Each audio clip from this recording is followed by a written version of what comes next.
What's up, Packer fans? I'm Narad Chapik, host of Portland Packers podcast. And if you would have told me that my first video after bringing back the channel would be about the Minnesota Vikings, I wouldn't have believed you. It wouldn't have happened. But however, Justin Jefferson did sign the highest contract for any wide receiver on Monday. So I'm here to discuss that. Was it deserved? Was it a smart move by the Minnesota Vikings? And what kind of ripple effect will this have on the Green Bay Packers? Guys, it's time to discuss, and it is time to pour ourselves another Packers podcast.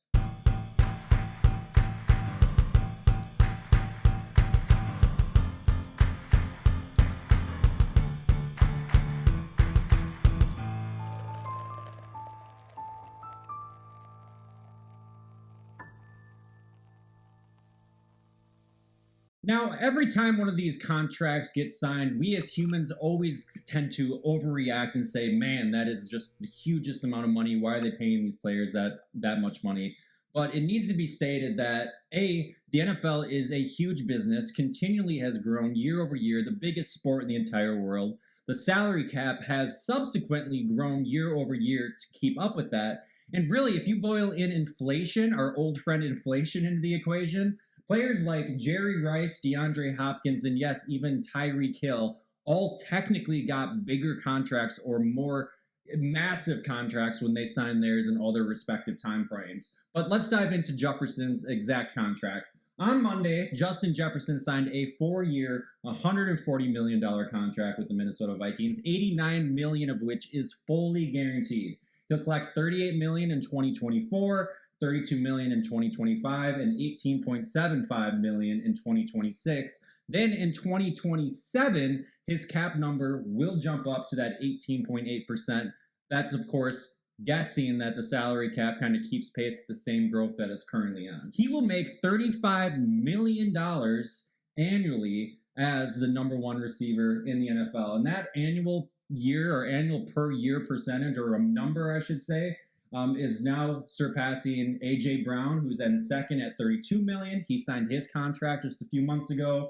Amon-Ra St. Brown at $30 million. He just signed his contract a few months ago. And then you have Tyreek Hill at $30 million, who signed his contract back in 2022. Justin Jefferson also becomes the highest paid non-quarterback in the NFL to go along with that. Previously, that title was held by none other than San Francisco's Nick Bosa, who has a 5-year, $107 million contract that he signed in 2023. But just like every record-breaking contract, it doesn't really appear like Jefferson will be allowed to wear this crown for all that long. You're looking at both Jamar Chase and CeeDee Lamb, who have kind of been negotiating and talking with their agents and their respective teams and waiting for this Justin Jefferson deal to get done before they go out there and sign their extensions and get paid. And I wouldn't be surprised if Jefferson's title only lasts until August, September, until either CeeDee Lamb or Jamar Chase end up getting their title. So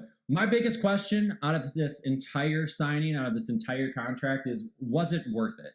Was it worth it to pay one player, one wide receiver, as much money as Justin Jefferson just reeled in? Well, in his 7 contests against Green Bay, this is a Packers podcast after all, twice in those 7 games, Jefferson had over 169 yards and 2 touchdowns. However, in his other 5 matchups, he only accumulated 184 yards combined and had 0 touchdowns. Thank you, Jair Alexander. Texas. I'm just here to tell you, Packers back.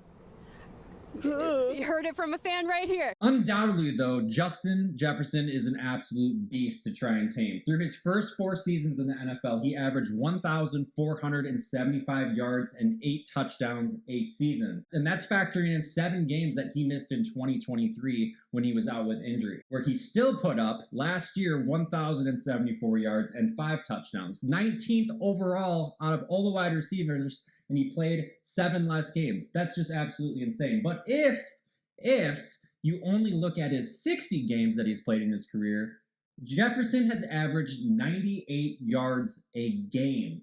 To put that in perspective, since 2020, when Jefferson first entered the league, Tyreek Hill has averaged 93 yards a game. In second or third place, Devontae Adams, 87 yards a game. Stephon Diggs, 81 yards a game. And CeeDee Lamb, 78 yards a game. So Jefferson's absolutely destroying the competition, and his numbers are back to prove it. So without question, Jefferson was the most productive receiver, and I agree. I 100% agree that Jefferson deserved to be paid. But there is a super hard reality that needs to be stated, and I think you kind of might know where I'm going with this, but Jefferson had Kirk Cousins throwing him the football the last 4 years.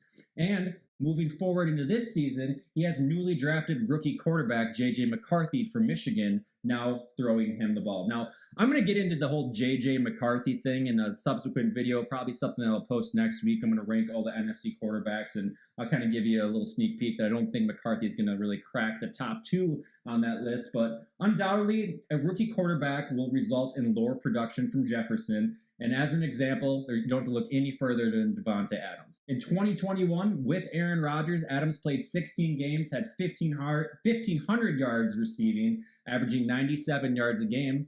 That number sounds a little bit familiar, and 11 touchdowns.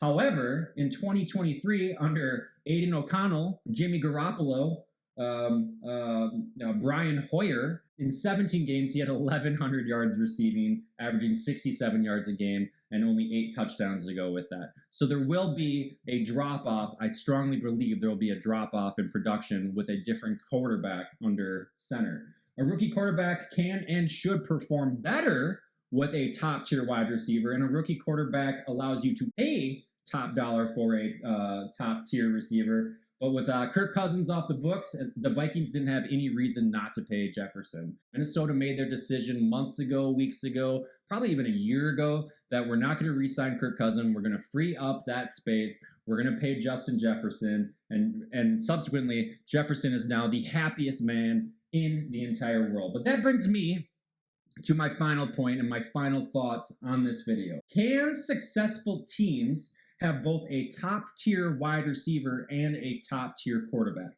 If we look at some of these teams heading into the 24 season, we look at the Eagles, Jalen Hurts, 5th highest paid quarterback, A.J. Brown, 2nd highest paid wide receiver, Devontae Smith, 8th highest paid wide receiver. Right now, they're sitting on the 9th best cap, but if we look just to next year, they'll have the 10th worst cap.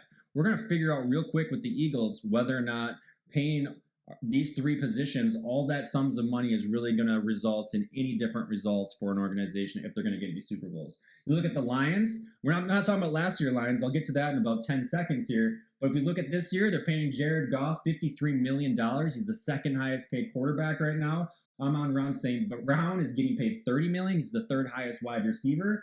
And they go from 3rd best cap in 24 all the way down to the 9th worst in 2026. And then you got the Dolphins, and that's kind of a mystery to me. They have Tua Tagovailoa. I'm going to fucking try to edit that out. I'll get better at it. Do $23.1 million in 2024, but he has a new contract coming. That's a quarterback that's going to get offered $50 million, $51 million, probably in the next, 6 to 8 months. But they also have Tyreek Hill and Jalen Waddle, who are the 4th and 5th highest paid wide receivers. Maybe they can sneak through 2024 and make that work within their roster. But there's no doubt that a quarterback and wide receiver are 2 very important positions, but you need to have money to spread around. You need to pay other players. You need to pay corners and safeties and running backs and tight ends and all these other places. And I'm not convinced that you need a top-tier wide receiver and a top-tier quarterback to go hand in hand. Let me prove my point. If we look at the final 4 teams remaining in last season, you have the Chiefs, Patrick Mahomes, top-tier quarterback. Number 1 wide receiver on the team, Marquez Valdes-Scantling, brought in a whopping $9 million of salary last year. And their leading receiver, tight end, Travis Kelce, who is the highest paid tight end in the league, he made $17.1 million. You look at the Ravens, Lamar Jackson, the 4th highest paid quarterback. Behind him, tight end Mark Andrews is their probably best receiver on the roster. He's the 6th highest paid tight end. And then you have rookie wide receiver Zay Flowers, who only brought in or was paid $1 million. He's paid more than $1 million last year, but he's due $1.4 million in 2024. The Niners, oh my God, have you seen Brock? Is anybody paying attention to what Brock Purdy is making? Last year, he made $870,000, and in 2024, he's due $985,000. He's not even making $1 million yet. And that is just ludicrous. And I'm not looking for that commercial to pop up right now. I swear I see that way too much during the NBA playoffs.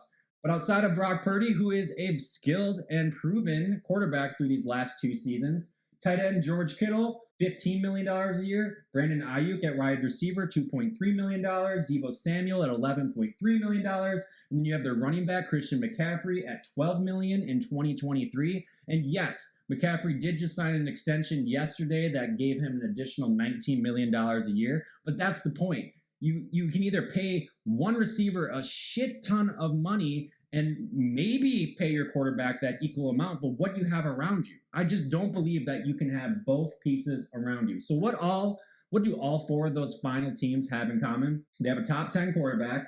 They have a top 10 tight end. They have multiple different pieces around them that can fill in and make plays when called upon, and other well-played players at other positions. Again, I don't think that you need a number 1 wide receiver, a number 1 quarterback, and the world would be a better place. I think it's impossible to build the rest of your team around paying those 2 positions as much money as they paid. But let me make myself perfectly clear one last time. Justin Jefferson deserved to get paid, but I don't believe having the best wide receiver, the highest paid wide receiver, guarantees you anything in the game of the NFL. You look at Randy Moss, Larry Fitzgerald, Terrell Owens, and yes, even Davante Adams, once all highest paid wide receivers in their position, 0 Super Bowls combined across the board. The only thing that paying Justin Jefferson will do for the Minnesota Vikings in 2024 and 2025 is it will sell more jerseys, it will sell more tickets, and it's a security blanket at most for J.J. McCarthy. But that last point I put an asterisk next to, because more often than not, having that top tier wide receiver as a safety blanket just creates blinders for other players all over the field. And I don't need to remind you of Davante Adams' last play as a Green Bay Packer. Quick snap, Rodgers gonna air it out, looking for Adams, and incomplete. So what does this mean for the Packers? Well, for one, we get to see the incredible matchup of Jair Alexander versus Justin Jefferson at least 2 more times in the upcoming season, which is pretty exciting. But ultimately, it reinforces my belief of what the Packers are doing as an organization and how they are growing. They have a potentially, in my opinion, a top 10 quarterback. They have 2 tight ends that show a ton of potential. They have wide receivers, not just one super good one, but they have a Romeo Doubs, Christian Watson, Jalen Reed, Bo Melton. They got other wide receivers around them that can step up and make plays when needed. And most importantly, they have talent at different positions. They can afford to pay a Josh Jacobs. They can go and get a Xavier McKinney. They can pay a Jair Alexander. They got a Rashawn Gary. They have a Kenny Clark. They got players at different positions all over this team, and that's the biggest thing that I look at that Green Bay is doing right. Yes, they're going to pay Jordan Love here in the next couple weeks, maybe 2 months max. They'll have a contract done, but they are figuring out that they can build young talent and grow young talent, and that's really the best way to round out a football team and find success. And if I'm looking into my crystal ball regarding the Green Bay Packers, they really can do anything that they want with this roster over the next 4 to 8 to 10 years. They can decide when you look at Christian Watson and Romeo Doubs contracts that are up at the end of 2025. Do we pay both of them? Do we pay one of them? Do they both earn it? I think you can pay these guys possibly $20 to $25 million a year, keep both of them. And then you look at your Musgraves and your Crafts and your Reeds. These guys are just rookies last year. They're not going to be due pay checks for 2 years after your Romeo Doubs and your Christian Watson. So the Packers have talent. They have a lot of young talent. They can make the moves that they feel are fit. And there's going to be a slew of opportunities for players in other positions to get paid on the Green Bay Packers. Ultimately, congratulations, Justin Jefferson. Again, well-deserved. But that's truthfully all I have for now. If you enjoyed this content, if you enjoyed this first video, I please encourage you to like the video, subscribe to the video. I'm going to be diving headfirst into a Jordan Love contract video as my next video, and I'm hoping that he does not sign a contract between now and Saturday when I get a chance to post it. Otherwise, I'll just have to start all over and do another script. So thanks again for checking out the video. Thanks for subscribing. Thanks for liking. Until next time, I'll see you on the internet. Go Pack Go.